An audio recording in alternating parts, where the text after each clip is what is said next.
Looking good. Okay, thank you again. So our next speaker is Luke Morris, and he's going to tell us about something I can't read, although I did read it before I came over here. So let's click on that little thing there. It's compositional multiphysics, that's right, in a categorical framework. Thanks, Luke. Thank you. You almost said meta theory there. I got nervous. I prepared the wrong talk. Can everyone hear me great? All right, good. Yeah, so I'm Luke Morris. I'm presenting some research into some compositional multiphysics that we've done in the Gatas lab at the University of Florida. I'm presenting research for myself, George Rauda, who's in Florida now, and James Fairbanks, who is in the back of this room right now. Oh, I have to click. Okay, there we go. So you might recognize this slide from James's presentation yesterday because we use the same guiding philosophy of how we can use applied category theory to do scientific modeling. So we recognize that today there's a wide spectrum of explicit representation that occurs in implementations of scientific models on computers. On one end of the spectrum, you have arbitrary, we say, like C++ or Fortran code in which there's some implicit representation of the scientific model that you're trying to do things with, and these sorts of libraries are very fast. And on the other end, we have these explicit representations of your models that you're trying to do some research into, but the things that you can do with them are limited in the sense that they're not as quick as these things on the other end of the spectrum. So when we look at the state of multiphysics modeling, we recognize this spectrum occurs here. So on one end, we have fast multiphysics simulations like you might see in the SU2 framework or similar. On the other end of the spectrum, we have nice tooling from applied category theory for representing scientific models. And some places in between, there are some formalizations of vector calculus or the exterior calculus that are more explicit or implicit than others. For example, the discrete exterior calculus. And so one of the problems that physicists are faced with is they want to use these fast implicit representations of their models, but they'd like to compose them together, and that's quite hard to do once you've compiled your simulation down to machine code. We find that it's quite easy to compose models that have an explicit representation if we're working with combinatorial data structures. That's quite easy to do. So we see even though this diagram commutes here, we'd rather compose models at the abstract level and then just compile them once instead of compiling twice and trying to compose there. We draw some inspiration from these Tanti diagrams from Enzo Tanti. So these are graphical representation, very explicit representation of multiphysics systems of equations. For example, here we have famous Maxwell's house diagram of electromagnetism. There are a few issues that we take with this particular formulation, however. In these diagrams, it requires a physicist to interpret nodes in some special way. So sometimes when you have incident arrows pointing into a node, sometimes that implies that things commute. Other times it implies that you should add quantities, and so the quantity at that node is the sum of others. And so there's a little bit of ambiguity in here that a physicist has to read into it to truly understand. So we propose a new formulation. We would like here, whenever we have incident edges pointing to the same node, to denote commutativity. So for example, we have that this E tilde here is the result of applying this Hodge star operator to this E form, for example, and this B dot form here is the negative of the discrete exterior derivative of E, and that is also equal to the update of B with respect to time. It's the tangent variable. So how do we start doing things with these diagrams? Well, we need some way of putting them into a computer, and we need some ways of formalizing them using applied category theory. We can do both things at the same time if we use these toolings called ACSets. So ACSets work by specifying some schema category. Here we have an example of a graph schema and the delta schema. So these encode graph-like data structures and 2D simplicial sets, respectively.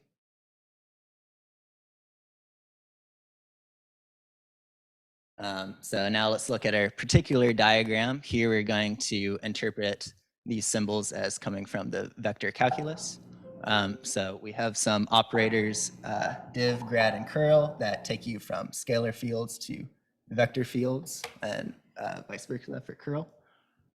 We have here a commutative diagram that encodes the heat equation. So you can read this off as you have C, you take nabla of C, you multiply it by some K, and you take nabla dot of that quantity, and you get C dot, and that's equal to just the tangent associated with C. So this is one way we can encode the heat equation in a simple decapode diagram.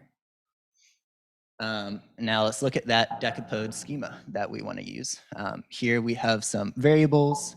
We have some operators that have a source variable and a target variable. We encode binary operators using this op2 table, and binary operators have a first argument and a second argument, and their result is also some other variable.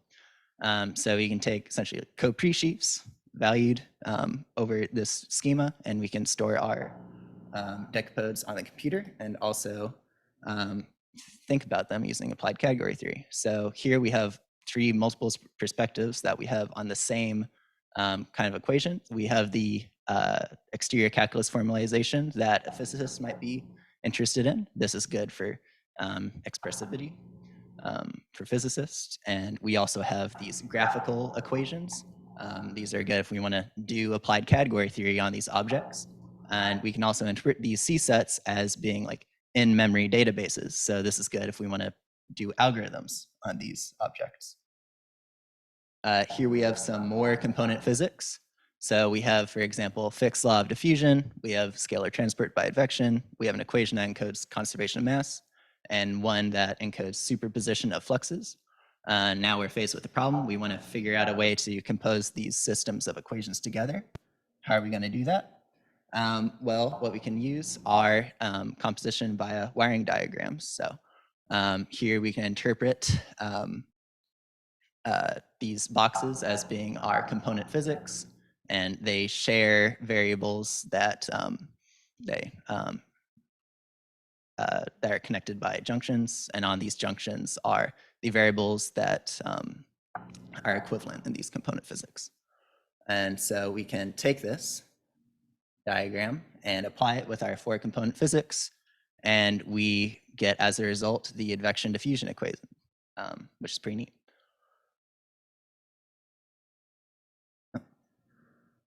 And so we recognize that there's kind of two ways that physicists think about composing their systems of equations together. A simple type of composition is the type in which you just plug variables into parentheses in your equations. And then we have another kind of composition that physicists do, which they use essentially a cospan algebra. Will this animation work? Yes. So on the left-hand side, we see this type of composition where you just plug variables in for others. On the right-hand side, you have the type of composition that physicists perform, and it's a little bit more structured. It's a little bit more complicated. You need a way of doing this that uses some more formalized type of composition, and that's exactly what we have using the cospan operad with our undirected wiring diagrams. So right now I'm going to show you how we can take these systems of equations and encode them as simulations. So we need to provide some functorial semantics for the symbols in our equations, so we can map them onto discrete differential operators, so we can automatically generate these simulations.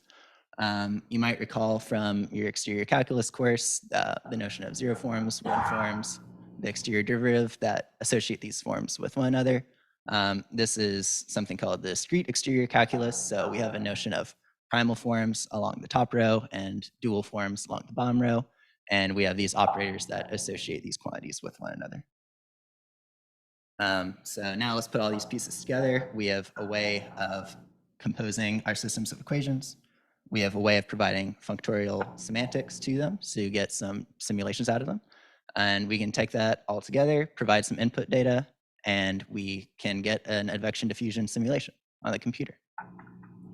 Let's look at that pipeline again. The user interacts with this framework via supplying their equations in some exterior calculus formulation. We take these diagrams, compose them together. We get these larger composed multiphysics, and we can get simulations out of these by providing our functorial semantics. What are some workflows that this framework enables? Well, now that we have some separation of our physics from the discretization of the space on which these physics occur, we can swap out meshes with one another. So on one side, you see this UV type of discretization of the sphere. So this will be like latitudes and longitude lines, and you have subdivided triangles along those squares. And on the right-hand side, you see that you have an icosphere discretization. And we find that in this case, the icosphere discretization of the sphere is much better and provides you less erroneous results in your composed physics. A nice thing about our syntax is that it's quite close to what physicists use to encode their systems of equations already. One of these formulations you'll find is a screenshot from a PDF of a physics paper. The other one is a screenshot of my code editor. You might guess at which is which by the fact that there's some weird squiggly lines. And also one of them is in LaTeX, the other one isn't. But this is just to demonstrate how close the two syntaxes are to one another. So we're getting pretty close to, taking a paper to a simulation. That pipeline's becoming very short. Here's the full decapode that simulation is grabbed from. So I defined this thing called dynamic pressure using another equation in that paper. And that bottom equation is the same one you saw on the previous slide. This is the diagrammatic representation of this decapode. And this is all well and good. And what can we do with it? Well, we can use it to create a simulation.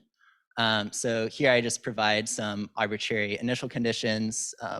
So I provide this U vector field that's denoting velocity happens to be higher at the equator and lower as you go towards the poles. So on one side, I'm showing you like the magnitude of U at each point on that space.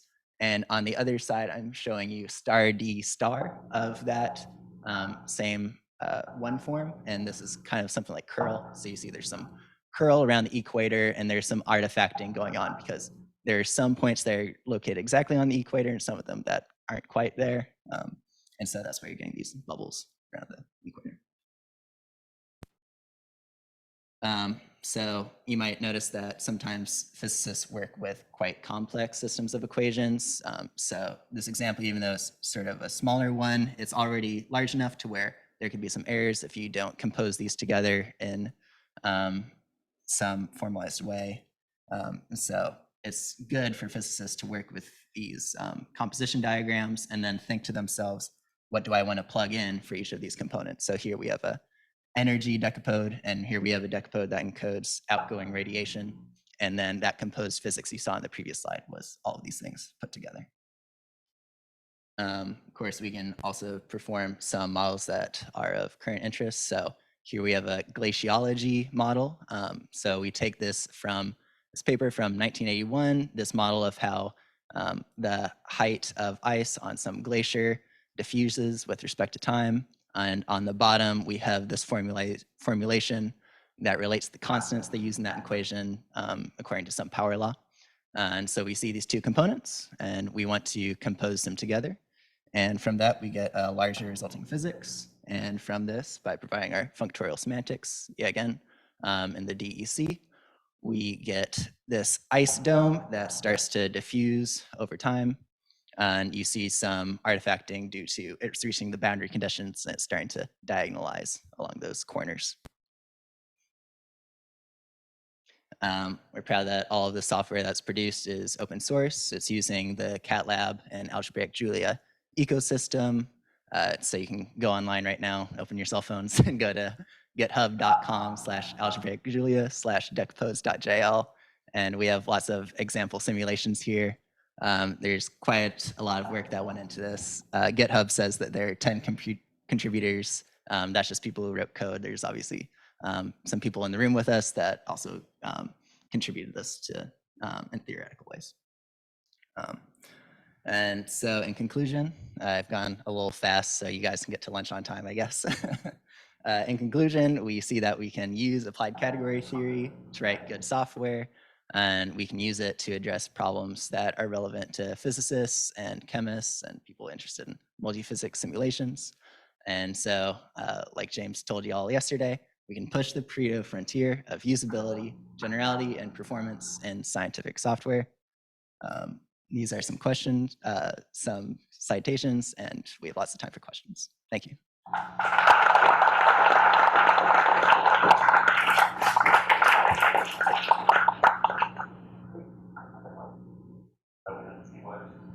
Thank you, and questions? Thanks for this this great talk and so much interesting work here. I wonder, since we have some extra time, if you'd be willing to go back and Yes. and talk more about how what the decapodes represent and how they compose. Yeah, sure thing. Let's pick a good one. Yeah, so here, this is an undirected wiring diagram. We alternatively call it a relation diagram or a composition diagram and in various places. But so we have basically these black boxes, diffusion, advection, flux superposition, and mass conservation. And so you can imagine we're going to fill in a decapode for each of these boxes. And for example, advection and flux superposition both refer to the same quantity called phi2. That's some vector field. And when we compose them together, if we look at the advection equation refers to some quantity called phi. That's in the bottom right corner of that top right box.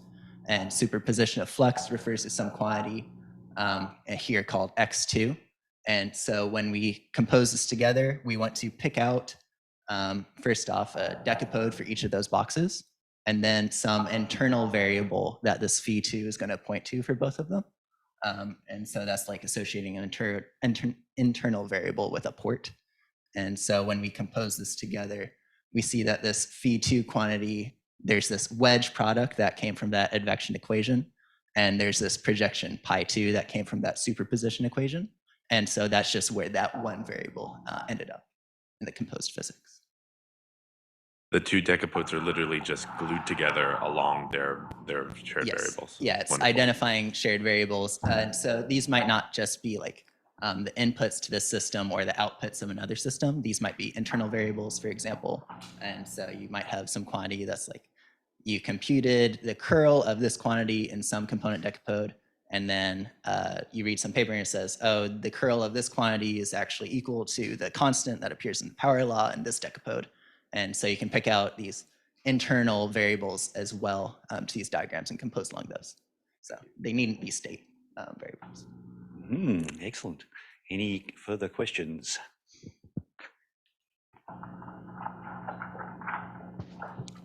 Thank you for this amazing talk.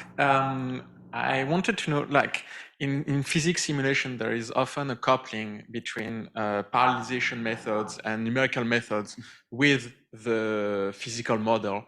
And I wanted to know if you currently handle that, or if you don't, do you have a plan? Like, how would you combine these aspects with the current modeling you have? Right. So I would imagine that, so we don't have any parallel simulations right now. What our current method of compilation is, we take one of these diagrams and we perform some kind of topological sort on it. So we just like pick out the state variables. In this case, we have P and bold-faced U at the top there. And so what we do is we do a graph traversal such that when we emit the line of code that computes some quantity, say that we have U and we take D1 of it, we make sure that that line of code is emitted before we emit the line of code that takes *2 of that quantity, bullet 10 up there. I wish I had a laser pointer, but yeah, so the way that you encode a parallel simulation is you want to make sure still that whatever threads you have, they're emitting code in the order that respects the same order that you would get from topological sort. So this is like a way of encoding dependencies in some computation graph. So it should work pretty similar to whatever algorithms are already out there. And by the way, you can use your cursor to point if you want to. Thank you. Another question. Hello, Luke. Hello, Tony. So that diagram on the right there looks really complicated and hard to draw by hand. Oh. Is there an automatic way to generate such a diagram from writing down the equations? Please see Owen's talk from Tuesday. We're planning eventually to support some graphical user interface based off semograms to write down these equations. So, Oh, I just physicists- mean like yeah. writing the @decapode macro. Does that produce the diagram on the right? Yes. Cool. Yeah, that's yeah. I'm really jealous. Chris gave a talk the other day where all of his boxes of codes were actually like run on demand. So if mine had been as cool as his, it would also you could hit enter. But, yeah. I was wondering, you could probably get some pretty complex simulations composing things, and especially combining models. I'd imagine there's a fair amount of redundancies. And so do you do any sort of automatic graph reduction on here?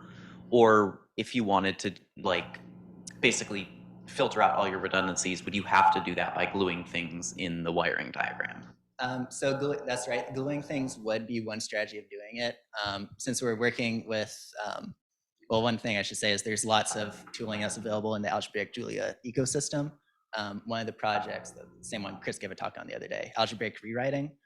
If there's some way of writing a rewrite rule that, for example, here, there's an optimization that isn't performed. Oh, yeah, I can use the pointer again. Here, we compute the exterior derivative of this u quantity twice. So you can imagine you have some rewrite rule that says, whenever I have two nodes that are mapped to by the same variable and the same operator is associated with that edge, then I want to replace this with a single quantity that just performs the operator once. So this would be like take this, match on everything, and replace it with this. Okay, and then I guess like a follow-up question for that example, in this Decapode, would you actually be able to perform that simplification by modifying the code on the left easily, or would that be something you'd have to like poke around more at internals? Yeah, so you could in fact write that. We do that in a couple places, although I didn't include a simulation, a formulation here that does it. The way that it works is, will everyone be able to see if I use this whiteboard here? Those ones are obscured by the word.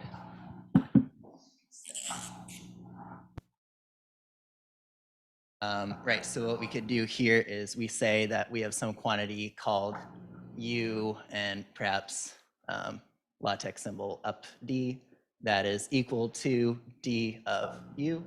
And then everywhere in this second equation that you see a d of u, you would replace it with this symbol ud instead. And that would be a way of just performing that computation once if you want to like hard code it that way. Okay, thank you. And I apologize to online people who couldn't see that little bit of whiteboard work, but it's not too shocking. Here's another question in the room.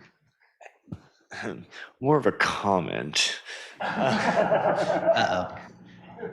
But just in response to your question too, I've talked to Luke about eventually integrating decapodes with GATLab and then getting egraph rewriting on these big old equations, and then optimize. There's like these really fancy algorithms for like optimizing your extraction of a program from an egraph using mixed integer linear programming. So we'll get there. I will also say that since we are an open source project, please feel free to file an issue if you would like a feature that's not currently in here, and I will do it. Wow. If it's There's an on offer. GitHub, then James has to let me work on it. So if there's an official record.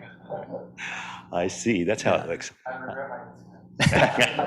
I've been watching for online questions, but I haven't seen anyone. But if anyone online wants to ask a question, now's your moment to speak up.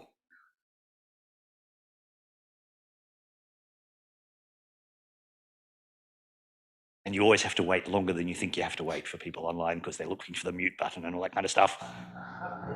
But I still don't think they've found it. So any other questions in the room? All right, then let's thank Luke again.